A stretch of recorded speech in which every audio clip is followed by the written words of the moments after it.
RS football ഫാമിന്റെ പുതിയ വീഡിയോയിലേക്ക് എല്ലാ മാനപക്ഷർക്കും സ്വാഗതം. നമ്മൾ ഇന്ന് സംസാരിക്കാൻ പോകുന്നു ഇന്നലെ രാത്രി നടന്ന എന്താ പറയാ ഇന്നലെ രാത്രി നടന്ന ആ ഒരു കിടിലോസ്കി ആ ഒരു വെബ് സീരീസോ അല്ലെങ്കിൽ സിനിമയോ എന്താ പറയാ ത്രില്ലർ അടിച്ച പണ്ടാരടിക്കട്ടി എന്താ പറയാ വാക്കുകളില്ല. അമ്മാതിരി ഒരു മത്സരം ഒന്നും പറയാനില്ല. എമ്മാതിരി കംബാക്ക് എന്ന് പറഞ്ഞാല് വേൾഡ് കപ്പിന് ചരിത്രത്തിൽ തന്നെ ഇമ്മാതിരി കംബാക്ക് അടിച്ച മത്സരം ഇത് ചിലപ്പോ ആദ്യമായിട്ടായിരിക്കും. ഇത് മുമ്പ് ബെൽജിയത്തിന് മത്സരം നടന്നിട്ടുണ്ടായിരുന്നു. ഗാനയ്ക്കെതിരെ 2-0 85 മിനിറ്റ് വരെ ബെൽജിയം പുറകിലായിരുന്നു. പിന്നെ അതിന് ശേഷം വന്നിട്ട് എക്സ്ട്രാ ടൈമിലും ഇഞ്ചുറി ടൈമിലും എക്സ്ട്രാ ടൈമിലേക്ക് ഗോൾ അടിച്ചു. പക്ഷെ ഇതങ്ങനെയൊന്നല്ലല്ലോ. ഇതെന്താ കളി? അർജന്റീനയെ പോലെ ഒരു ടീമിനെ ഈജിപ്താണ് 2-0 79 മിനിറ്റ് വരെ പിടിച്ചു നിർത്തുന്നത്. അതിനുശേഷം 11 മിനിറ്റ് കൊണ്ട് 3 ഗോളും അടിച്ച് റമോണ്ടാണ്ടെ അടിച്ചു. ചങ്ങായിമാര് അടുത്ത റൗണ്ടിലേക്ക് കയറിയിരിക്കുന്നത്. എന്തുകൊണ്ടാണ് ഈ ചങ്ങായിമാരെ വേൾഡ് ചാമ്പ്യന്മാരെന്നും വിളിക്കുന്നത്, അതേപോലെ തന്നെ ഈ ഒരു ചങ്ങായിയെ ഗോട്ട് എന്നും വിളിക്കുന്നതെന്ന് മനസ്സിലാക്കി തന്ന പോരാ. ഇതിൽ കൂടുതൽ എന്താ വേണ്ടത്? ആ വിട്ടുകൊടുക്കാൻ പറ്റാത്ത ആ പോരാട്ട വീര്യം ഉണ്ടല്ലോ, ആ ഫൈനൽ വിസിൽ മുഴങ്ങുന്നത് വരെ തന്റെ രാജ്യത്തിനും ആ ഒരു ലയണൽ മെസ്സി എന്ന് പറയുന്ന തന്റെ ഞങ്ങളുടെ നായകനും വേണ്ടിയിട്ട് ആ പോരാടുന്ന ആ ഒരു പോരാട്ട വീര്യം ഉണ്ടല്ലോ, അത് തന്നെയാണ് മറ്റുള്ള ടീമുകളിൽ നിന്ന് അർജന്റീന എന്ന് പറയുന്ന ടീമിനെ വ്യത്യസ്തമാക്കുന്നത്. അതന്നെയാണ് ഇന്ന് കണ്ടതും. ഒന്നും പറയാനില്ല. സത്യം പറഞ്ഞാല് ഇപ്പോഴും തലന്റെ ഹാങ് ഓവർ, ആ പറന്നുപോയ കിളി ഇതുവരെ എവിടെയെന്ന് അറിയില്ല. അമ്മാതിരി കിളി പാറിയ മത്സരമായിരുന്നു.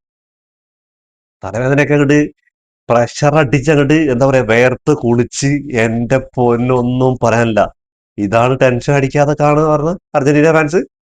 ഇത് അർജന്റീന ഫാൻസിന് മാത്രമല്ല, ലോകത്തുള്ള ഫുട്ബോൾ പ്രേമികളെ മൊത്തമായിട്ട്, അതേപോലെ തന്നെ മറ്റുള്ള ഫാൻസുകാരനെയും. എന്താ പറഞ്ഞാല് കളിയൊന്ന് 90 മിനിറ്റ് ആയിട്ട് 2-0 അർജന്റീന തോറ്റ് കാണാൻ വേണ്ടി ഇരിക്കുന്ന ഒരു ഫാൻസ് വരെ അവിടെ അപ്പുറത്ത് നിന്ന് വേർക്കാം. ഇപ്പുറത്ത് നിന്നിട്ട് അർജന്റീന ഫാൻസ് ഈ കളി എങ്ങാൻ 2 ഗോൾ തിരിച്ചടിച്ച് കളിയിലേക്ക് തിരിച്ചു വരണം എന്ന് പറഞ്ഞിട്ടുള്ള ഒരു വേർക്ക ഈ സൈഡ് നിന്നിട്ട്. ഇതൊന്നും അല്ലാത്ത നിഷ്പക്ഷമായ കളി കാണുന്നത് ആര് ജയിക്കും എന്താവും തോന്നിയിട്ട് ആ കളി കാണാനിരിക്കുന്ന വേറൊരു ഫാൻസ്. എന്റെ പൊന്നു, ഒരു രക്ഷയില്ലാത്ത മത്സരം എന്ന് പറഞ്ഞാല് വേൾഡ് കപ്പിൽ തന്നെ ഇങ്ങനെ ഒരു മത്സരം കണ്ടിട്ടുണ്ടാവില്ല. അമ്മാതിരി ഒരു മത്സരം. അപ്പോ മെസ്സിയും കൂട്ടരും അടുത്ത റൗണ്ടിലേക്ക് കയറിയിരിക്കുകയാണ്. കിടിലൻ കളിയായിരുന്നു. എന്താ പറഞ്ഞാല് ഈജിപ്ത് ഈജിപ്ത് എന്ന് പറഞ്ഞാല് അവരുടെ പരിചയസമ്പന്നത എന്ന് പറയുന്ന ഒരു പരിപാടി ഉണ്ടല്ലോ, അതാണ് അവർ വേൾഡ് കപ്പ് നോക്കൗട്ട് റൗണ്ടുകളിലൊക്കെ ആദ്യമായിട്ടാണ് വിജയിച്ച് കയറുന്നത്. അപ്പോ അവർക്ക് ആ ഒരു പരിചയത്തിന്റെ പ്രശ്നം തന്നെയാണ് ഈ ഇവിടെ ബാധിച്ചത്. എന്താ പറയുക, 2 ഗോളിലൊക്കെ മുന്നിൽ പോയപ്പോ അർജന്റീനയെ പോലെ ഒരു ടീമിനെ ഡിഫെൻഡ് ചെയ്ത രീതിയും, അതേപോലെ തന്നെ അവിടെ സാക്ഷാൽ ലയണൽ മെസ്സി എന്ന് പറയുന്ന ഒരു ചങ്ങായി ഉണ്ടായിരുന്നു എന്ന കാര്യം ആലോചിക്കണമായിരുന്നു. നിങ്ങൾ സെലിബ്രേറ്റ് ചെയ്യുന്നതിന് മുമ്പ് അർജന്റീനയ്ക്കെതിരെ സെലിബ്രേറ്റ് ചെയ്യണമെങ്കിൽ ആ 90 മിനിറ്റ് റഫറി വിസിൽ ഊതിന്ന് ഉറപ്പിക്കണം. അല്ലാതെ സെലിബ്രേറ്റ് ചെയ്യാൻ അത് തിരിച്ചു കിട്ടുന്നുള്ള കാര്യം ഉറപ്പാണ്. എന്താ പറഞ്ഞാൽ അങ്ങനത്തെ ഒരു കൂട്ടം ചെറുപ്പക്കാരാണ് ആ ഒരു ബാറ്റിന് വേണ്ടി കളിക്കുന്നത് എന്നുള്ള കാര്യമാണ്. എമ്മാതിരി കളിയായിരുന്നോ. എന്തായാലും അവരുടെ ഈജിപ്തിന്റെ ഗോൾ കീപ്പർക്കും ഈജിപ്തിന്റെ പ്ലേയേഴ്സിനും ഒക്കെ ഒരു ഒരു ബിഗ് സല്യൂട്ട്. എന്താ പറയുക, നല്ല നല്ല പോരാട്ട വീര്യം. എന്താ പറയുക, കേപ്പ് വെർഡേയുടെ മത്സരം ഒരു വെബ് സീരീസിന്റെ ഒരു തുടക്കമായിരുന്നെങ്കിൽ ഇത് ക്ലൈമാക്സ്. എന്റെ പൊന്നോ, ഈ മാതിരി കളിയോടും ഒരിക്കലും അർജന്റീന ഫാൻ വരെ നമ്മുടെ ഗ്രൂപ്പുകളിലൊക്കെ പറയാൻ തുടങ്ങി ഇത് അർജന്റീന കൈവിട്ടു പോയി എന്ന് പറഞ്ഞു രണ്ടാമത്തെ ഗോളും കൂടി വീണപ്പോ. പക്ഷെ അപ്പോഴും ചില ഫാൻസുകൾ, ഞാനടക്കം പറഞ്ഞിട്ടുണ്ടായിരുന്നു, ഒരു ഗോൾ എങ്ങാനും അടിച്ചു കഴിഞ്ഞാൽ പിന്നെ തിരിച്ചു വരുന്ന. അപ്പൊ രണ്ടാമത്തെ ഗോൾ അടിച്ചപ്പോൾ പറഞ്ഞു ഇനി എക്സ്ട്രാ ടൈമിലേക്ക് വരുമ്പോൾ. അപ്പൊ ഞാൻ പറഞ്ഞു, ഗ്രൂപ്പിൽ പറഞ്ഞതാ, ഞാൻ പറഞ്ഞു ഇത് എക്സ്ട്രാ ടൈമിനുള്ളിൽ തന്നെ തീരുമാനമാക്കുന്നതാണ് പറഞ്ഞു. ചിലപ്പോൾ 1 മിനിറ്റ് അങ്ങനെ ആയിട്ടുള്ളൂ, അപ്പോഴേക്കും ആൻസോ ഫെർണാണ്ടസ് ആ ഗോൾ വന്നു. എന്താ പറയാ, ഇപ്പോഴും തലവേദന ഒന്നും മാറിയിട്ടില്ല. ആ ഒരു എന്താ പറയാ ഹാങ് ഓവർ ഇതുവരെ വിട്ടിട്ടില്ല. ഇത് അർജന്റീന ഫാൻസ് ടെൻഷൻ അടിപ്പിക്കില്ല പറഞ്ഞിട്ട് എന്താണോ ഫ്രീ ആയിട്ടിരുന്ന് കാണാത്ര. എന്ത് ഫ്രീ ആണിത്? ഈ ചങ്ങായിമാർക്ക് ആ അവസാന 10-20 മിനിറ്റ് കളിച്ച് ഫസ്റ്റ് തന്നെ കളിച്ച് ജയിച്ച് വീട്ടിൽ പോയിക്കൂടെ? എങ്ങനെയല്ലേ? അങ്ങനെ ആയിക്കഴിഞ്ഞാൽ ഒരു ത്രില്ല് ഉണ്ടാവും മത്സരത്തിന്, അല്ലേ? ഇപ്പോഴല്ലേ ഈ ഒരു മത്സരത്തെ കുറിച്ച് ലോകം മൊത്തം സംസാരിക്കുന്നത്. അതേപോലെ വേൾഡ് ചാമ്പ്യന്മാരെ കുറിച്ച് ഒന്നുകൂടെ അരക്കിട്ട് ഉറപ്പിക്കുന്ന പ്രകടനം. പക്ഷെ ചില കാര്യങ്ങളൊക്കെ ഉണ്ട് ഇതിൽ പറയാതിരിക്കാൻ വയ്യ. ചില പ്രശ്നങ്ങളൊക്കെ ഉണ്ട് അർജന്റീന ആ ഒരു സ്ക്വാഡിനും ആ ഒരു എന്താ പറയാ ആ ഒരു ടാക്ടിക്സിനും, അതേപോലെ തന്നെ ആ ഒരു സ്റ്റാർട്ടിംഗ് ലെവനൊക്കെ ഫോർമേഷനൊക്കെ കുറെ പ്രശ്നങ്ങളുണ്ട്. കഴിഞ്ഞ കളിയിൽ നിന്ന് ചില മാറ്റങ്ങളൊക്കെ വന്നു, പക്ഷെ അപ്പോഴും പ്രശ്നങ്ങൾ ഉണ്ട് എന്നുള്ള കാര്യത്തിൽ സംശയം. കളി കഴിഞ്ഞിട്ടേ ഈ ചങ്ങായി ലയണൽ മെസ്സി എന്ന് പറയുന്ന അർജന്റീനയുടെ രാജാവ്, ഈ ചങ്ങായി കരയാ, പൊട്ടി പൊട്ടി കരയാണ്. എന്താ പറഞ്ഞാല് വേൾഡ് കപ്പിൽ നിന്ന് പുറത്തായി എന്നുള്ള ഒരു എല്ലാവരും അങ്ങനെ കരയുന്നില്ല. ഇപ്പൊ നമ്മൾ ഇന്നലെ ക്രിസ്ത്യാനോ റൊണാൾഡോന്റെ കണ്ടിട്ടുണ്ടായിരുന്നു, മുമ്പ് എമർജൻസിയുടെ കണ്ടിട്ടുണ്ടായിരുന്നു, അതേപോലെ വിങ്ങി പൊട്ടി കരഞ്ഞുകൊണ്ടിരിക്കുകയാണ്. എന്താ സംഭവം എന്ന് പറഞ്ഞാല് മെസ്സിയുടെ ദിവസം ആയിരുന്നില്ല ഫസ്റ്റ് ഹാഫ് നോക്കി കഴിഞ്ഞാൽ. ഫസ്റ്റ് ഹാഫിൽ 5.9 അങ്ങനെ എന്തോ ഉള്ളൂ റേറ്റ്സ്. എന്താ പറഞ്ഞാൽ പെനാൾട്ടി മിസ് ആദ്യം തന്നെ, പിന്നെ എടുത്ത ഫ്രീ കിക്ക് ബാല തട്ടി പോകുന്നു, പിന്നെ പാസുകളൊക്കെ എന്താ പറയാ വിചാരിച്ച പോലെ ഒന്നും നടക്കുന്നില്ല. അതേപോലെ തന്നെ മെസ്സിയുടെ കൺട്രോൾ ബോൾ വരെ മിസ് പാസുകൾ ഉണ്ടായിരുന്നു മെസ്സിയുടെ. അതേപോലെ ബോൾ കൺട്രോളിൽ വരെ മെസ്സിക്ക് പഴച്ചിട്ടുണ്ടായിരുന്നു.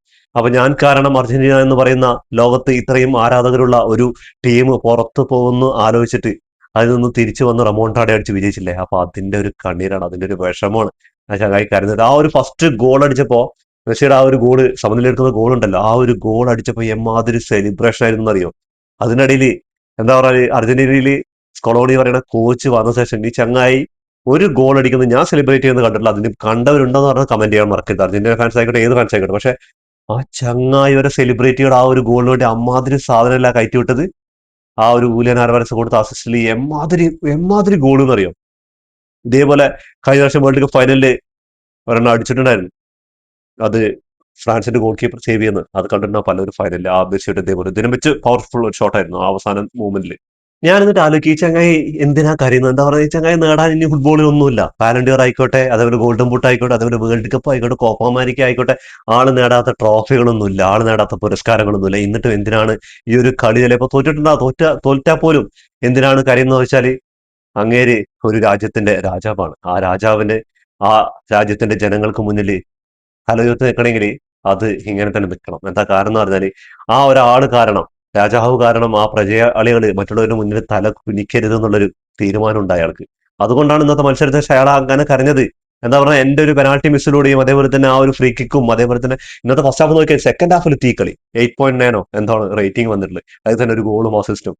ആദ്യം ആ കുട്ടിറമാര് കൊടുക്കുന്ന ആ ഒരു അസിസ്റ്റ് ഉണ്ടല്ലോ, വേറെ ലെവൽ അസിസ്റ്റ്. അതിനുശേഷം ഗോളൊന്നും പറയാനില്ല. എന്റെ പൊന്നോ, എന്താ പറയാ. അങ്ങനെ വേൾഡ് കപ്പ് നോക്കൌട്ട് റൗണ്ടുകൾ ഇപ്പോ റൗണ്ട് ഓഫ് 16 ക്വാർട്ടർ ഫൈനലിലേക്ക് വന്നപ്പോ ടോപ്പ് സ്കോററായിട്ട് ഹാലൻഡിന്റെയും അതേപോലെ തന്നെ എംബാപ്പന്റെയും തൊട്ട് മുന്നിലായിട്ട് 8 ഗോളുമായിട്ട് സാക്ഷാൽ ലയണൽ മെസ്സി. ഇതൊക്കെ കൊണ്ടാണ് ഈ ചങ്ങായിയെ ഗൂട്ടെന്നും ഇത്രമാത്രം ഒരുപാട് ഹേറ്റേഴ്സ് ഉണ്ടെങ്കിലും ഇത്രമാത്രം ആൾക്കാർ ഇഷ്ടപ്പെടുന്നതും ഈ ടീമിനെയും. അതേപോലെ തന്നെ ആ ഒരു പോരാട്ട വീര്യം ഉണ്ടല്ലോ, ആ പോരാട്ട വീര്യം തന്നെയാണ് അർജന്റീന ഫാൻ എന്ന് പറയുന്നതിൽ വല്ലാണ്ട് നമ്മൾ അഭിമാനിക്കാനുള്ള കാരണം. എന്താ പറഞ്ഞാല്, പണ്ടൊക്കെ ഇങ്ങനെ ഒരു സ്റ്റേജ് ആണെങ്കിൽ ശരിക്കും ഇന്നത്തെ കളിയൊക്കെയാണ് പറഞ്ഞാൽ അർജന്റീനയ്ക്ക് എതിരെയുള്ള ടീമാണ് ഇങ്ങനെ ഗോളടിക്കുക. പക്ഷെ ഇപ്പൊ അർജന്റീന മാറി, ഒരുപാട് മാറി. ഇപ്പോഴും പ്രശ്നങ്ങൾ എന്ന് പറഞ്ഞാല്, എന്റെ ഒരു കാഴ്ചപ്പാടിൽ വിങ്ങുകളിലുള്ള ആ ഒരു വിങ്ങർമാരുടെ പോരായ്മകൾ. ഇപ്പൊ എന്താ പറഞ്ഞാൽ, ഇപ്പൊ ഇന്നത്തെ ഫോർമേഷൻ നോക്കി കഴിഞ്ഞാൽ 4-1-3-2 ഫോർമേഷൻ ഉണ്ട്. അപ്പൊ വിങ്ങുകളിൽ നമ്മുടെ മിഡ്ഫീൽഡർമാരാണ്, അത്ര അത്യാവശ്യം വേഗതയൊന്നും ഇല്ലാത്ത മിഡ്ഫീൽഡർമാരാണ്. ഇപ്പൊ മാക്കലിസ്റ്റ് നോക്കിയാലും ഡീപോൾ നോക്കിയാലും പാരഡൈസും എൻസോ ഫെർണാണ്ടസ് ഒക്കെ നോക്കി കഴിഞ്ഞാൽ അത്യാവശ്യം നമുക്കറിയാം അവരുടെ വേഗതയും കാര്യങ്ങളൊക്കെ. അതേസമയത്ത് നമ്മുടെ സിമിയോണി ഉണ്ട്, അതേപോലെ തന്നെ ഗോൺസാലോ. ഈ ചങ്ങായൊക്കെ വരുമ്പോൾ അതേപോലെ ആൽമാഡ, അതേപോലെ നിക്കോപാസ്, ഇവരൊന്നും ഇറക്കാതെ ഈ ഒരു സ്റ്റാർട്ടിംഗ് 11, അതും ഈജിപ്ത് പോലെ ടീമിന് എന്താ പറഞ്ഞാൽ ഫസ്റ്റ് ഗോൾ കിട്ടിക്കഴിഞ്ഞാൽ തിരിച്ചടിക്കുന്നുള്ള കാര്യങ്ങൾ സംശയമില്ല. പക്ഷെ ആ ഗോൾ കിട്ടിക്കഴിഞ്ഞാൽ കളിയുടെ ആ പ്രഷറും കാര്യങ്ങളൊക്കെ എന്ന് പറഞ്ഞാൽ കളിക്കാർക്കും കാണികൾക്കും ഒക്കെ ഇങ്ങനെ തന്നിട്ട് ഭ്രാന്ത് പിടിപ്പിക്കേണ്ട ഒരു അവസ്ഥയുണ്ടല്ലോ. എന്താ പറയാ, ആ ഫസ്റ്റ് ഹാഫിലൊക്കെ ഇങ്ങനെ ട്രോളുകൾ ഇങ്ങനെ വന്നുകൊണ്ടിരിക്കുക. പിന്നെ കുറെ പേര് കളി കഴിയട്ടെ, ഫൈനൽ വീസിൽ അടിക്കട്ടെ എന്നുള്ളതിൽ നിൽക്കുന്നത്. എന്താ പറഞ്ഞാൽ അർജന്റീനയാണ് കഴിഞ്ഞ പ്രാവശ്യം പോലെ കേബർഡെ പോലെ തിരിച്ചു വന്നാൽ പറയാൻ പറ്റില്ല. ഈ ചങ്ങായിമാർ ചിലപ്പോൾ തിരിച്ചു വന്നാലും വരും. എന്താ പറഞ്ഞാല്, രാജാവിന്റെ കൂടെ കുറെ പടയാളികൾ എന്തിനും ഒരുമിട്ട് ഇറങ്ങി കഴിഞ്ഞാൽ പിന്നെ ഈജിപ്ത് അല്ല, ഇനിയിപ്പോ ആര് വന്നാലും അതിനെ വീഴ്ത്തിയിട്ട് അപ്പുറത്ത് പോകുന്നുള്ള കാര്യമാണ്. അപ്പൊ വിങ് ബാക്കുകളുടെ കാര്യം നോക്കി കഴിഞ്ഞാൽ വിങ് ബാക്കുകൾക്ക് സത്യം പറഞ്ഞാൽ ഇപ്പൊ ഓവർലോഡാണ്. അവർ അറ്റാക്കിങ്ങിലും പരമാവധി എത്തണം. അതേപോലെ തന്നെ അറ്റാക്കിങ്ങിൽ സപ്പോർട്ടിങ് ഇല്ലല്ലോ. എന്താ പറഞ്ഞാൽ ടാഗ്ലിഫിക്ക് ആയിക്കോട്ടെ, മോളിനി ആയിക്കോട്ടെ, ഇനിയിപ്പോ മോണ്ടിയാല്, അതേപോലെ തന്നെ മദീന, ആരായിക്കോട്ടെ, ഇവര് ഒറ്റയ്ക്ക് കൊണ്ടുപോയിട്ട് അതേപോലെ ഡിഫൻസിൽ എത്തണം. ആ ഡിഫൻസിൽ എത്താത്ത പ്രശ്നമാണെന്ന് ആ ഒരു ഗോളൊക്കെ വീഴുണ്ടായിരുന്നു. ആ ഒരു സെക്കൻഡ് ഗോൾ ആ കൗണ്ടറിൽ വരുന്നുണ്ടല്ലോ, മുഹമ്മദ് സാല അസിസ്റ്റ് കൊടുത്തിട്ട് ആ ഗോള്. അപ്പൊ അങ്ങനെ ഒരു പ്രശ്നമുണ്ട്. ആ പ്രശ്നത്തിന് എങ്ങനെയാണ് സ്കൊളോണി, എന്താ പറഞ്ഞാൽ കഴിഞ്ഞ വേൾഡ് കപ്പ് നോക്കി കഴിഞ്ഞാൽ ഡിമറി ഉണ്ടായിരുന്നു, അതേപോലെ തന്നെ ഈ സൈഡ് മെസ്സി കളിക്കുന്നത്. മെസ്സി ഇപ്പോ എനിക്ക് തോന്നുന്നു സെക്കൻഡ് ഹാഫിലാണ് ഈ വിങ്ങിലേക്ക് ഇറങ്ങി കളിക്കാൻ തുടങ്ങിയത്. ആ പാസുകളും കാര്യങ്ങളൊക്കെ ക്രോസുകളൊക്കെ വരാൻ തുടങ്ങിയത്, അവിടുന്ന് ട്രിബിളിങ് കാര്യങ്ങൾ ചെയ്തു വരാൻ തുടങ്ങിയത്. അപ്പോൾ ഗോൺസാലസ് ഇറങ്ങി ഈ വിങ്ങിലും കുറച്ചും കൂടെ ഇതായി.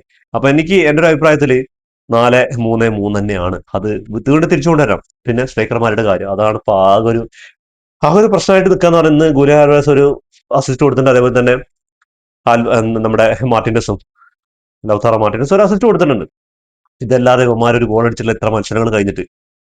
ഡിഫൻഡർമാരായ ലിസാൻഡ്രോ മാർട്ടീനസും അതേപോലെ തന്നെ കുട്ടിറന്മാരും ഗോൾ അടിച്ചു. അതേപോലെ കഴിഞ്ഞ മത്സരത്തിൽ കുട്ടിറന്മാരുടെ ഒരു കിടിലൻ ഹെഡർ, അത് ഓൺ ഗോൾ ആയതുകൊണ്ട്, അല്ലെങ്കിൽ അതും രണ്ടാമത്തെ ഗോളാണ് കുട്ടിറന്മാരുടെ. ഡിഫൻസ് പ്രശ്നങ്ങൾ പറഞ്ഞാൽ സെൻട്രൽ ഡിഫൻഡർമാരുടെ പ്രശ്നമല്ല, വിങ്ങുകളിൽ. എന്താ പറഞ്ഞാൽ അവർക്ക് ഓവർലോഡാണ് ഈ ഒരു ഫോർമേഷനിൽ. പിന്നെ കഴിഞ്ഞ കളിയിൽ ഇല്ലാത്ത ഒരു പാരഡൈസിനെ ഇന്ന് കൊണ്ടുവന്നു. പക്ഷെ പാരഡൈസിന്റെ ആ ഒരു ടാക്കിൾ ഉണ്ടല്ലോ മോനെ, എത്ര മിനിറ്റാ ആ 90+ മിനിറ്റ് പോയിക്കൊണ്ടിരിക്കുമ്പോൾ മുഹമ്മദ് സാലിം, എന്താ പറഞ്ഞാല് 2 ഡിഫൻഡർമാരേ ഉള്ളൂ, അവരുടെ 3 അറ്റാക്കർമാരുണ്ട്. മുഹമ്മദ് സാല പാസ് കൊടുത്തു കഴിഞ്ഞാൽ ചില മിക്കവാറും അത് കയറിയിട്ടുണ്ടാവും. എന്താ പറയുക, എമി മാർട്ടിനസ് അമ്മാതിരി എന്താ ഫോമില്ലായ്മയാണ് ഇപ്പോൾ കളിച്ചുകൊണ്ടിരിക്കുന്നത്. ഈ ഒരു മത്സരം നോക്കി കഴിഞ്ഞാൽ അത്യാവശ്യം പറഞ്ഞാൽ നല്ല നല്ല മോശം പെർഫോമൻസ് പറയാം. പക്ഷെ ചില സാധനങ്ങളൊന്നും ആൾക്ക് എടുക്കാൻ പറ്റാത്തുണ്ട്. എന്നാൽ കൂടിയും ആളുടെ വേൾഡ് കപ്പിൽ കണ്ട അർജന്റീനയ്ക്ക് വേണ്ടി കളിച്ചിട്ടുള്ള അതിൽ വെച്ച് ഏറ്റവും മോശം പെർഫോമൻസ് ആണ് ഇന്നലെ എടുത്തത് എന്നുള്ള ഈജിപ്തിന് കൂടെ എടുത്തിട്ടുള്ളതാണ്. ആ ഭാഗത്ത് നോക്കുകയാണെങ്കിൽ ഒരു രക്ഷയില്ലാത്ത സേവുകളായിട്ട് മുസ്തഫ, എന്താ പറയാ, സുബൈറിയ, എന്താ ചങ്ങ ആ വേൾഡ് കപ്പിൽ ആ ഒരു ലയണൽ മെസ്സിയെ പോലെ താരത്തിന്റെ പെനാൾട്ടി സ്റ്റോപ്പ് ചെയ്തപ്പോൾ തന്നെ ചങ്ങായി പവറിലേക്ക് എത്തിക്കണം. പിന്നെ അടിക്കുന്ന ജൂലിയൻ ആൽവാരസിന്റെ, മാക്കലിസ്റ്ററിന്റെ, എൻസോ ഫെർണാണ്ടസിന്റെ ഇങ്ങനെ തടുത്തോണ്ടിരിക്കുക. ഫസ്റ്റ് ഹാഫിൽ തന്നെ 3-4 എണ്ണം പറഞ്ഞ ഗോളുകളുടെ അവസരങ്ങളാണ് ഈ ചങ്ങായി തട്ടിമാറ്റിയത്. പിന്നെ പെനാൾട്ടി അടിക്കാത്തത് നന്നായി. മെസ്സിക്ക് ട്രോളായിരിക്കും, പക്ഷെ ആ പെനാൾട്ടി കിട്ടിയിട്ട് നമുക്ക് ജയിക്കണ്ട എന്നുള്ള ഇതിൽ തന്നെയാണ്. അപ്പൊ അത് കിട്ടാണ്ടിരുന്ന് നന്നായി എന്ന് പറയുള്ളൂ. കളിക്ക് വന്നു കഴിഞ്ഞാൽ എന്താ, ഈജിപ്ത് 2 ഫസ്റ്റ് ഹാഫിൽ തന്നെ ആ ഒരു ഗോളും സെക്കൻഡ് ഹാഫിൽ രണ്ടാമത്തെ ഗോളും കൂടി കയറ്റിയപ്പോ തീർന്നു എന്ന് തന്നെ വിചാരിച്ചതാ. കളി എന്താ പറയാ, ഒരുപാട് ബോളുകൾ ഡ്രോപ്പ് ചെയ്യാം. അപ്പൊ തന്നെ എന്താ പറയാ, ഇന്ന് മെസ്സിയുടെ ഈ ഫസ്റ്റ് ഹാഫ് ഒക്കെ കണ്ടപ്പോൾ ശരിക്കും പറഞ്ഞു ഇന്ന് ആ ദിവസമല്ല, മെസ്സിയുടെ ദിവസമല്ല എന്ന് വിചാരിച്ചു. പക്ഷെ തിരിച്ചു വരവ് പറഞ്ഞാൽ ഇമാതിരി ഉണ്ടോ തിരിച്ചു വരവ്. ഓരോ അർജന്റീന ആരാധകരും അതേപോലെ ഫുട്ബോൾ നിഷ്പക്ഷമായിട്ടിരുന്ന് കാണുന്ന അവർക്കൊക്കെ നല്ലൊരു കളി കിട്ടിയിട്ടുണ്ട്. മറ്റേ സാമ്പാർ മുന്നണിയെ കുറിച്ച് പറഞ്ഞിട്ട് കാര്യമില്ല. അവര് ഇപ്പോ ഇരുന്ന് ട്രോളി മെഴുകാണ്. എന്താ പറഞ്ഞാല് ഇപ്പൊ ഇരുന്ന് എന്താ പറയാ, കോൺട്രവേഴ്സിയും കാര്യങ്ങളൊക്കെ ഇങ്ങനെ അടിച്ചിറക്കിക്കൊണ്ടിരിക്കുക. ഫിഫ പോയി പൈസ കൊടുത്തിട്ടാണ്, അങ്ങനെയാണ്, ചൈനയാണ്. ഇത് ഈജിപ്ത് പറയുകയാണെങ്കിൽ ഒരു രസമുണ്ട്. അവർക്ക് ഈജിപ്ത് ഫാൻസിന് എന്ന് പറഞ്ഞാൽ അവർക്കൊരു കളിയിൽ ഇങ്ങനെയൊക്കെ സംഭവിച്ചു. എന്താ പറയുക, 2-0 വിജയിച്ചു എന്ന് വിജയിച്ച് നിന്ന കളിയാ. ആ കളി കയ്യിൽ നിന്ന് പോകുമ്പോൾ നല്ല വിഷമമുണ്ടാവും. അതും 90 മിനിറ്റ് അവർ എക്സ്ട്രാ ടൈമിലേക്ക് പോകാൻ വേണ്ടി കളിക്കായിരുന്നു. അവിടെ അവർക്കും പഠിച്ചത് എന്താ പറഞ്ഞാല്, അവര് അപ്പോഴും ആ ഒരു അറ്റാക്കിങ്, ആ ഒരു നോർമൽ കളി തന്നെ എടുത്തു. ആ ഒരു ഡിഫൻസ് ചെയ്തിട്ട് ബോൾ ഹോൾഡ് ചെയ്തിട്ട് കളിച്ചായിരുന്നെങ്കിൽ ഇവർക്ക് ഈ 90 മിനിറ്റിൽ തന്നെ എക്സ്ട്രാ ടൈമിൽ പോയി ചിലപ്പോൾ അവിടെ എന്തെങ്കിലുമൊക്കെ ചെയ്യാൻ പറ്റാൻ നോക്കാം. ഇതിപ്പോ 91 മിനിറ്റ് ഗോൾ വന്നപ്പോ പിന്നെ ഒന്നും ചെയ്യാനില്ല. പിന്നെയും 1-2 ചാൻസ് അർജന്റീനയ്ക്കാണ് കിട്ടിയത്. എന്റെ മോനെ, എന്റെ മോനെ, ഒന്നും പറയാനില്ല. എന്തായാലും 2026 വേൾഡ് കപ്പിൽ അങ്ങനെ അർജന്റീന 1-2 മത്സരങ്ങള് കാണികൾക്ക് ഗംഭീര വിരുന്ന് ഒരുക്കിയിരിക്കുകയാണ്. കോൺട്രവേഴ്സിയും കാര്യങ്ങൾ പറഞ്ഞുകൊണ്ടിരിക്കുന്നതിന്റെ അത് പറഞ്ഞുകൊണ്ടിരിക്കും, വേറെ വഴിയൊന്നുമില്ല. പുറത്തിരുന്ന് കളി കാണേണ്ടവര് അവിടെ കളി കാണും. ഇനിയിപ്പോ അടുത്ത മത്സരം സ്വിറ്റ്സർലാൻഡാണ് എതിരാളി. കൊളംബിയനെ പരാജയപ്പെടുത്തി പെനാൽറ്റി ഷൂട്ടൗട്ടിൽ പരാജയപ്പെടുത്തി സ്വിറ്റ്സർലാൻഡ് വന്നിട്ടുണ്ട്. എന്റെ അഭിപ്രായത്തില് കൊളംബിയനെക്കാളും നല്ലത് സ്വിറ്റ്സർലാൻഡ് എന്താ പറഞ്ഞാൽ കൊളംബിയയുടെ കളി എന്ന് പറഞ്ഞാൽ കുറച്ച് ഡേഞ്ചറാണ്. അത് ലാറ്റിൻ അമേരിക്കൻ ശക്തികൾ വന്നു കഴിഞ്ഞാൽ അതറിയാലോ ആ കളി എവിടെ അവസാനിക്കുള്ളൂ. അപ്പോ സ്വിറ്റ്സർലാൻഡായിട്ടൊരു നല്ല മത്സരം കാണാമെന്ന് വിചാരിക്കുന്നു. എന്തായാലും സ്കൊളോണി ഇതിൽ നിന്ന് ഉൾക്കൊള്ളിച്ച് എന്റെ ഒരു അഭിപ്രായത്തില് നിക്കോ പാസിനെയും അതേപോലെ തന്നെ ഗോൺസാലസിനെയും ഒക്കെ ഫസ്റ്റ് ഹാഫിൽ കൊണ്ടുവന്നിട്ട് മെസ്സി ഒരു സെൻട്രൽ റോളിൽ ആ ഒരു നമ്പർ 10 പൊസിഷനിൽ കളിക്കണം. അതേപോലെ തന്നെ ഗുലിയൻ ആൽവാരസിനെ ഫസ്റ്റ് സ്റ്റാർട്ടിങ്ങിൽ സ്റ്റാർട്ട് ചെയ്യാം. എന്താ പറഞ്ഞാൽ ലൗതാറോ മാർട്ടിനസ് ഇന്ന് ഇറങ്ങിയ ഒരു കിടിലൻ ഹെഡർ ചാൻസ് ആണ് മിസ് ചെയ്ത്. ആ മിസ് ചെയ്തിട്ട് ആ മെസ്സി അവിടെ ഗ്രൗണ്ടിൽ കിടക്കുന്നുണ്ട്, ഇപ്പുറത്ത് ലൗതാറോ മാർട്ടിനസ് കിടക്കുന്നുണ്ട്. എമാതിരി ചാൻസ് ആണോ. അപ്പൊ ഇതൊക്കെ എപ്പോഴേലും കിട്ടുള്ളൂ. ആ ചാൻസ് മുതലാക്കാൻ കഴിഞ്ഞില്ലെങ്കിൽ പിന്നെ തീർന്ന്. പിന്നെ പെട്ടിയും മടക്കി ടിക്കറ്റ് എടുത്ത് രണ്ടാൾ പോയതിന് പിന്നാലെ മൂന്നാമത് പറഞ്ഞ് പോവാം. അങ്ങനെ അടുത്ത റൗണ്ടിലേക്ക് ആയിരിക്കാണ് ക്വാർട്ടർ ഫൈനലിൽ ഇനി സ്വിറ്റ്സർലാൻഡിനെ മറികടക്കുകയാണെങ്കിൽ നമുക്കിനി കാത്തിരിക്കാൻ പോകുന്നത് ഇംഗ്ലണ്ടാണോ, പെട്ടിയില്ലാട്ടോ, ഇംഗ്ലണ്ടാണോ മറ്റേ ടീമാണോന്ന് പറയാൻ പറ്റില്ല. കളിയിലേക്ക് വരികയാണെങ്കിൽ 14 മിനിറ്റിലാണ് ആദ്യം ഈജിപ്തിന്റെ ആ ഒരു എന്താ പറയുക സെറ്റ് പീസിലൂടെ ഒരു കിടിലൻ എന്താ പറയുക ലിസാൻഡ്രോ മാർട്ടിനസിന്റെ ആ ഒരു ഉയരമില്ലായ്മ അത് മുതലെടുത്താണ് ആ ഒരു ഗോള്. ശരിക്കും ആ ഒരു ഹെഡ് എമി മാർട്ടിനസ് ഒന്നും ചെയ്യാനില്ല. പോസ്റ്റിന്റെ ഇടത് മൂലയിലൂടെ ആ ബോൾ കയറുന്ന സമയത്ത് ഒന്നും ചെയ്യാനില്ല. ആലോചിക്കണം, ഈജിപ്തിന്റെ ഡിഫൻഡറാണ് ആ ഗോൾ അടിച്ചിരിക്കുന്നത്. അപ്പൊ തന്നെ ഒരു ഷോക്ക്. എന്താ പറയുക, സ്റ്റേഡിയം മൊത്തം ശബ്ദമാവുക എന്ന് പറഞ്ഞാൽ ഈജിപ്തിന്റെ ഫാൻസിന്റെ മുറവിളികളും അതേപോലെ തന്നെ അവരും പ്രതീക്ഷയില്ല ഇത്ര പെട്ടെന്ന് ഒരു ഗോൾ അർജന്റീനയ്ക്കെതിരെ അടിക്കുന്നത്. എന്താ പറയുക, അതുവരെ അർജന്റീന ബോൾ കൺട്രോളും കാര്യങ്ങളൊക്കെ ഉണ്ടായിരുന്നു. കുറച്ച് മിസ് പാസുകളും കാര്യങ്ങളൊക്കെ വന്നു. അതിനുശേഷം പിന്നെ എന്താ പറയുക, ഫസ്റ്റ് ഹാഫിൽ അർജന്റീനയുടെ 3-4 ചാൻസുകൾ, എണ്ണം പറഞ്ഞ ചാൻസുകൾ നോക്കിക്കഴിഞ്ഞാൽ 18-ാം മിനിറ്റിൽ ടാഗ്ലിഫിക്കോനെ ഫൗൾ ചെയ്തതിന് ഒരു പെനാൾട്ടി കിട്ടുന്നത്. അത് ടാഗ്ലിഫിക്കോന്റെ കറക്റ്റ് ആയിട്ടുള്ള ആ ഒരു ഡിസിഷൻ എടുക്കല്, കറക്റ്റ് ഫസ്റ്റ് ടച്ച് ബോളിലേക്ക് കാലെത്തി വെക്കുന്നു, അത് ഫൗൾ കിട്ടുന്നു, അങ്ങനെ ഡയറക്റ്റ് പെനാൾട്ടി കൊടുക്കുകയാണ്. ആ പെനാൾട്ടി എടുക്കാൻ വരുന്നത് സാക്ഷാൽ ലയണൽ മെസ്സി. അപ്പൊ മെസ്സി ആ പെനാൾട്ടി അടിച്ചു, മുസ്തഫ ഈ ചങ്ങായി അടിച്ച് സേവ് ചെയ്യാണ്. അപ്പൊ സേവ് ചെയ്തപ്പോ ചോദിച്ചു ഇന്നലത്തെ മില്ലാത്ത ബ്രസീലിന്റെ കളി ഓർമ്മ വന്ന്. എന്റെ മോനെ, ബ്രസീല് പെനാൾട്ടി മിസ്സാക്കി പുറത്തായി. അപ്പൊ ഏകദേശം പുറത്തേക്കുള്ള വഴിയാണെന്ന് ആലോചിച്ചു. എന്നാലും ടൈം ഉണ്ടല്ലോ, 10-70 മിനിറ്റ് ബാക്കിയുണ്ട്. ഹാഫ് ടൈം ഉണ്ട്, ഹാഫ് ടൈമിന് ശേഷം കളിയുണ്ട്. അതിനുശേഷം 27-ാം മിനിറ്റ് ഡീപോളിന്റെ ക്രോസിൽ നിന്നിട്ട് കിട്ടിയത് എമാതിരി സേവ്. എൻസോ ഫെർണാണ്ടസ് അല്ല സോറി മാക്കലിസ്റ്ററിന്റെ ഹെഡർ, ചങ്ങായി നല്ലൊരു സേവ്, കിടിലൻ സേവ്. അത് കഴിഞ്ഞ് നോക്കുമ്പോൾ വീണ്ടും 38-ാം മിനിറ്റിൽ ഒരു ഫ്രീ കിക്ക് മെസ്സിയുടെ. എല്ലാവരും വിചാരിച്ചു അത് സൈഡിൽ കൂടെ കയറി പോകുന്നു വിചാരിച്ചു. പക്ഷെ അത് ഗോൾ കീപ്പറിന്റെയും ഡി ബാറിൽ ബോക്സിൽ തട്ടിയിട്ട് തെറിച്ചു പോവാ. എന്റെ പൊന്നോ, കോർണർ കിട്ടിയില്ല. എന്താ പറയുക, ഗോൾ കീപ്പറും എത്തിയില്ല, എന്നാ പിന്നെ ഗോൾ പോസ്റ്റിന് ഉള്ളിക്കും കയറിയില്ല എന്നൊരു അവസ്ഥയല്ലേ. അങ്ങനെ പോയി. അത് കഴിഞ്ഞ് നോക്കുമ്പോൾ 32 മിനിറ്റ് താഗ്ലിഫിക്കോന്റെ ക്രോസിൽ ആൽവാരസിന് ഒരു കിക്ക്. ബെസ്റ്റ് ബെസ്റ്റ് എന്ന് പറഞ്ഞാൽ ഈ ഒരു മാച്ചിൽ ബെസ്റ്റ് ചാൻസ് ആയിരുന്നു അത് സേവ് ചെയ്ത് മാറ്റിയത്. ജൂലിയൻ ആൽവാരസ് ഗോൾ സ്കോർ ചെയ്യുന്ന വിചാരിച്ചാണ്, അത് കിടിലൻ സേവിലൂടെ മാറ്റി. വീണ്ടും 57 മിനിറ്റിൽ ഈജിപ്ത് സ്കോർ. അത് ഡിസ്ക്വാളിഫൈ ആണ്. അതിനെക്കുറിച്ച് കോൺട്രവേഴ്സി നടന്നുകൊണ്ടിരിക്കുന്നത്. എന്താ കാരണം എന്ന് പറഞ്ഞാൽ, എന്റെ ഇതിലൊരു ചോദ്യമുണ്ട്. എന്താ കാരണം എന്ന് പറഞ്ഞാൽ, ഈ റഫറി കാണുന്നില്ല. റഫറി പക്ഷെ ഭയങ്കര ലോങ്ങിലാ. ഈ ഒരു ഫൗൾ നടക്കുന്ന സമയത്ത് ഭയങ്കര ലോങ്ങില്ല. പക്ഷെ ആ ഒരു കൗണ്ടർ പോയി ഗോൾ അടിച്ചു. അതിനുശേഷമാണ് വാറ് ചെക്ക് ചെയ്തിട്ട് അത് ഡിസ്ക്വാളിഫൈ ആകുന്ന ഗോൾ. രണ്ട് കാര്യങ്ങളുണ്ട്. ഒന്ന്, റഫറിക്ക് അവിടെ തന്നെ വിളിക്കണമായിരുന്നു. പക്ഷെ റഫറി അതിന്റെ അടുത്തേ ഉണ്ടായിരുന്നില്ല, കുറച്ച് ലോങ് ആയിരുന്നു. ആ ഒരു ലിസാൻഡ്രോ മാർട്ടിനസിനെ ഫൗൾ ചെയ്യുന്നത്, കാലിൽ ഫൗൾ ചെയ്യുന്നത്, അത് കറക്റ്റ് ആയിട്ടുള്ള കാര്യം. പക്ഷെ എന്തുകൊണ്ട് ഇത്ര ലേറ്റ് ആക്കി എന്നുള്ള ചോദ്യം ഉണ്ടായിരുന്നു. അതാണ് ഇപ്പൊ ആ കോൺട്രവേഴ്സി ഉള്ള കാര്യം. അങ്ങനെ ആ ഗോൾ എനിക്ക് കണ്ടപ്പോ, കഴിഞ്ഞ വേൾഡ് കപ്പിൽ ഫ്രാൻസിനെതിരെ അർജന്റീന ഡീമറി അടിക്കുന്ന ഗോൾ ഉണ്ടല്ലോ, അതേപോലത്തെ ഒരു സാധനം. അമ്മാതിരി കൗണ്ടർ. അപ്പൊ ആ സമയത്തൊക്കെ അതിലും ലിസാൻഡ്രോ മാർട്ടിനസിന്റെ ഒരു ഡിഫെൻഡ് ചെയ്യണതിന്റെ ഒരു മിസ്റ്റേക്ക്. അങ്ങനെ 2 ഗോള് വിചാരിച്ചു. പക്ഷെ അത് ഗോൾ ഡിസ്ക്വാളിഫൈ ആയി. വീണ്ടും കളി ആരംഭിച്ചു. 66 മിനിറ്റില് കൗണ്ടറിലൂടെ ഒരു ഈജിപ്ത് ഒരു കോർണർ കിക്കോ അല്ല, അത് ഫ്രീ കിക്കോ അതുണ്ട്. അതിലാണ് ഈ ചങ്ങായി എടുക്കുന്നത്. അത് കൊണ്ടുവന്ന കൗണ്ടറിലാണിക്കോട്ടെ ഈജിപ്തിന്റെ മുഹമ്മദ് സാലയിൽ നിന്ന് ഒരു കോർണർ ഭാഗം. എന്റെ മോനെ, കിടിലൻ ഗോൾ. ഡിഫൻഡർമാര് എന്താ പറഞ്ഞാൽ, കൗണ്ടർ വന്നപ്പോ എന്താ പറയാ, എല്ലാവരും ഈജിപ്തിന്റെ പോസ്റ്റിലാണ്, എങ്ങനെയെങ്കിലും ഒരു ഗോൾ തിരിച്ചടിക്കുന്നുള്ളതില്ല. ഓരോ സമയത്ത് ലിസാൻഡ്രോ മാർട്ടിനസ് ഒക്കെ ഈജിപ്തിന്റെ കോർണറിന്റെ ഭാഗത്തൊക്കെ നിന്ന് ബോൾ എടുക്കുന്നത്. അങ്ങനെയാണ് ഒരു ഫൗൾ കിട്ടുന്നത്. അതിനു മുമ്പ് തന്നെ, ഈ ഗോൾ വരുന്നതിന് തൊട്ട് മുമ്പ് തന്നെ അപകടമാണ് ഇത്. എന്തായാലും തിരിച്ചടിക്കാൻ സമയം കുറവാണെന്നുള്ളതിൽ നമ്മുടെ ഗോൺസാലസിനെയും അതേപോലെ തന്നെ ലൗതാറോ മാർട്ടിനസിനെയും കളത്തിലിറക്കി വിട്ടിട്ടുണ്ട്. പിന്നെയാണ് കളി ഗെയിം ചേഞ്ചിങ് ആവുന്നത്. എന്താ പറഞ്ഞാൽ, വിങ്ങുകളിലൂടെ മെസ്സി ഒരു സൈഡിൽ നിന്ന് ആക്രമിക്കാൻ തുടങ്ങി, ഈ സൈഡിൽ നിന്ന് മറ്റേ ഗോൺസാലസും ആക്രമണം തുടങ്ങിയപ്പോൾ കളി ഒന്നുകൂടെ അർജന്റീന കയറി. പിന്നെ പാസുകളൊന്നും മിസ് പാസ് ഇല്ലാതെ നല്ല രീതിയിൽ കളിക്കാൻ തുടങ്ങി. ഒന്നുകൂടെ ഈജിപ്ത് ഡിഫൻഡിലേക്ക് ഇറങ്ങി കളിക്കാൻ തുടങ്ങി. കിട്ടുന്ന കൗണ്ടറിലൂടെ പിന്നെയും ഗോൾ അടിക്കാന്നുള്ള തന്ത്രത്തിലായിരുന്നു. പക്ഷെ ഈജിപ്തിന് പിന്നെ അവസരങ്ങൾ കൊടുക്കാതെ തന്നെ അർജന്റീന നല്ല രീതിക്ക് കളിക്കാൻ തുടങ്ങി. കുറെ ചാൻസുകൾ ക്രിയേറ്റ് ചെയ്തിട്ടുണ്ടായിരുന്നു. അതിന്റെ ഫലമായിട്ട് 78 മിനിറ്റില് എന്റെ പൊന്നോ, ഒരു രക്ഷയില്ലാത്ത ആ ഒരു ക്രോസ്. ഫസ്റ്റ് ക്രോസ് എടുക്കുന്നു, അവർ ഡിഫെൻഡ് ചെയ്യുന്നു. രണ്ടാമത്തെ ക്രോസ് അതേപോലെ കൊടുക്കുന്നു. ഈജിപ്തിന്റെ ഡിഫൻഡർ ചാടി ഹെഡ് ചെയ്യുന്നു. ആ ഹെഡ് കിട്ടാതെ നേരെ ചെന്നെത്തുന്നത് കുട്ടിറന്മാരുടെ കയ്യിൽ. കുട്ടിറന്മാരെ ഹെഡ് ചെയ്ത് അത് നമ്മുടെ മുസ്തഫ ഗോൾ കീപ്പറിന്റെ കയ്യിലും ടച്ച് ചെയ്തിട്ടാണ് ഗോൾ പോസ്റ്റിനുള്ളിൽ കയറുന്നത്. അങ്ങനെ ഒരു ഗോൾ ലീഡ്.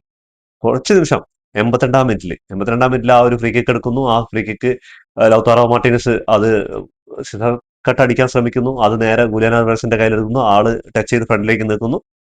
തൊട്ട് ഫ്രണ്ടിൽ വരുന്ന മെസ്സിക്ക് ആ ബോളിന്ന് സൈസായി കൊടുത്തിട്ട് ആൾ അവിടെ നിന്ന് മാറി കൊടുക്കുന്നു. ഒരു റോക്കറ്റ് ഷോട്ട്. 82 മിനിറ്റിൽ ആ ഒരു വെടിയുണ്ട ഗോളും അടിച്ചിട്ട് ആ ഒരു സെലിബ്രേഷൻ ഉള്ള, എന്റെ പൊന്നു, ഒരു രക്ഷയില്ല. ഇങ്ങനെ അഗ്രേഷൻ ആയിട്ടുള്ള സെലിബ്രേഷൻ കഴിഞ്ഞ വേൾഡ് കപ്പിലാണ് മെസ്സി കണ്ടിട്ടുള്ളത്.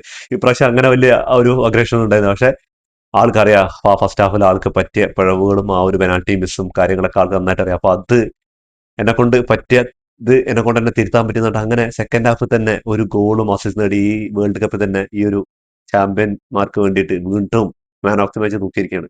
അത് കഴിഞ്ഞ് കളി എക്സ്ട്രാ ടൈമിലേക്ക് പോകുന്നൊക്കെ വിചാരിച്ചുകൊണ്ടിരിക്കുക. പക്ഷെ എന്റെ മനസ്സ് പറയുന്നുണ്ട് ഇത് എക്സ്ട്രാ ടൈമിന്റെ ഉള്ളിൽ തന്നെ തീരുമാനമാവും. അങ്ങനെ സാല ഇങ്ങനെ കൊണ്ടുവന്നിട്ട് പെനാൽറ്റി ബോക്സിനുള്ളിൽ വെച്ചിട്ട് ലിസാൻഡ്രോ മാർട്ടിനസ് ആയിട്ട് ഒരു രണ്ടുപേരും കൂടി തമ്മിലുള്ള ഒരു 1-1 ചാൻസ് വരുന്നുണ്ട്. അവിടെ നിന്ന് ആ ball first touch Lisandro Martinez എടുക്കുന്നു. അതിനുശേഷം നെക്മാറ്റ് ചെയ്ത് കാലിന്റെ ഉള്ളിൽ കൂടെ ഈജിപ്തിന്റെ സാലയുടെ അടി കൂടെ കാലിൽ നിന്ന് ബോൾ പോകുന്നുണ്ട്. അങ്ങനെ സാല അവിടെ വീഴുന്നുണ്ട്. വീണ് കഴിഞ്ഞിട്ട് എനിക്ക് ആ ഒരു ഹൈലൈറ്റ്സും കളിയും കണ്ടപ്പോഴൊന്നും സാല ഒന്നും ഫൗളിന് വേണ്ടിയിട്ട് അപ്പീലും സാല അവിടെ കിടക്കണ്ടായിരുന്നു, എണീറ്റ് വരുന്നുണ്ടായിരുന്നു. അങ്ങനെ ആ ബോൾ പോയി. ആ ബോൾ കൗണ്ടറിലൂടെ പോയി ലൗതാറോ മാർട്ടിനസിൽ എത്തുന്നു. ലൗതാറോ മാർട്ടിനസ് ഒരു കിഡിലൻ ക്രോസ് കൊടുക്കുന്നു. അത് എൻസോ ഫെർണാണ്ടസ് ഭംഗിയായിട്ട് ആ ഗോൾ പോസ്റ്റിന്റെ ഉള്ളിലേക്ക് വലയിലേക്ക് ഇങ്ങനെ ഇറക്കുന്ന സമയത്ത് അതിനുശേഷം ഫൗളിന് അപ്പീൽ ചെയ്യുന്നു. അങ്ങനെ അപ്പീൽ ചെയ്തിട്ട് അങ്ങനെ ഗോളായപ്പോ ഇതില് വാറ് കാര്യങ്ങൾ ഇടപെടണം എന്ന് പറഞ്ഞിട്ട് ഈജിപ്തിന്റെ റെക്കോർഡിലും അതേപോലെ തന്നെ അവിടുത്തെ കോച്ചും കാര്യങ്ങളൊക്കെ ഭയങ്കരമായിട്ട് ഇതുണ്ടാക്കണ്ടായിരുന്നു. പ്രത്യേകിച്ച് മിസ്റ്റുകളിൽ നമുക്കറിയാലോ, നമ്മള് പ്രവാസികളായിട്ടുള്ളവർക്ക് മിസ്റ്റുകളുടെ സ്വഭാവം കാര്യങ്ങളൊക്കെ അറിയാം. അങ്ങനെ അതിന് ചങ്ങായിക്ക് ആദ്യം തന്നെ യെല്ലോ കാർഡ് കൊടുത്തിട്ടുണ്ടായിരുന്നു. പിന്നെ റെഡ് കാർഡ് കൊടുത്ത് പുറത്ത് കൊടുത്തു. അതേപോലെ കോച്ചും കാര്യങ്ങളൊക്കെ ആയിട്ട് റഫറിമാരായിട്ട് ഭയങ്കര കയർക്കലും പ്രശ്നങ്ങളൊക്കെ ആയിരുന്നു. അപ്പോ വാറ് ചെക്ക് ചെയ്ത് കഴിഞ്ഞാൽ വാറ് ചെക്ക് ചെയ്യാൻ വേണ്ടി അവിടെ കുറെ ആൾക്കാരിക്കുന്നുണ്ട്.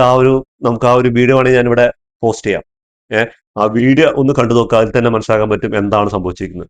അത് പെനാൽറ്റിക്കുള്ളതും ഒരു ഫൗളിനുള്ളതും ഒന്നും ഇല്ല കോൺട്രവേഴ്സി. എനിക്ക് ആ ഫസ്റ്റ് ഗോളിൽ ഞാൻ പറഞ്ഞൊരു കാര്യം അതെന്തായാലും ഉണ്ട്. എന്താ പറഞ്ഞാൽ അത്രയും ലേറ്റ് ഡിസിഷൻ ആ വാറിലൂടെ എടുത്തത്. എന്താ പറഞ്ഞാൽ ഈ ഒരു ഗോള് കിട്ടിയിട്ട് അവിടെ കൊണ്ടുപോയി അടിക്കുന്നവരെ. പിന്നെ അതിന്റെ ഇടയിൽ ഒരു കിടിലൻ സംഭവം നടന്നിട്ടുണ്ടായിരുന്നു. അത് ചിലപ്പോൾ ആരും ശ്രദ്ധിച്ചിട്ടുണ്ടാവില്ല.